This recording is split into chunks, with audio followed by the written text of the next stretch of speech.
சூடாய் வந்துட்டு இதில் 1 டீஸ்பூன் கடுகு சேர்த்துடலாம். கடுகு சேர்த்து கடுகு நல்லா பொரிய ஆரம்பிச்சிருச்சு. 10 போல் சின்ன வெங்காயம் பொடியாக நறுக்கி வச்சுருக்கேன். சின்ன வெங்காயம் சேர்த்துடலாம். அது கூடவே 10 பல் பூண்டு, அதுக்கப்புறமா 3 காய்ந்த மிளகாய் கிள்ளி வச்சுருக்கேன். எல்லாத்தையும் சேர்த்துட்டு நல்லா வதக்கிடலாம். எல்லாம் நல்லா வதங்கி வரணும். நல்லா வதக்கிடலாம்.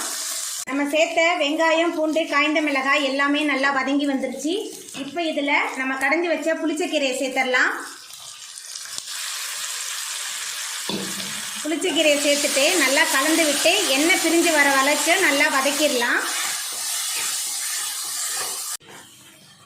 அவ்வளோதாங்க, நம்மளோட புளிச்சக்கீரை கத்திரிக்காய் கடையல் ரொம்ப சூப்பராக ரெடி ஆகிட்டு. இப்போ நம்ம அடுப்பை ஆஃப் பண்ணிடலாம். நீங்களும் உங்கள் வீட்டில் இந்த சுவையான புளிச்சக்கீரை கத்திரிக்காய் கடையலை செஞ்சு பாருங்கள். இந்த வீடியோ உங்களுக்கு பிடிச்சிருந்தா லைக் பண்ணுங்கள், ஷேர் பண்ணுங்கள், கமெண்ட் பண்ணுங்கள், சப்ஸ்கிரைப் பண்ணுங்கள். அப்படியே பக்கத்தில் உள்ள பெல் பட்டனை கிளிக்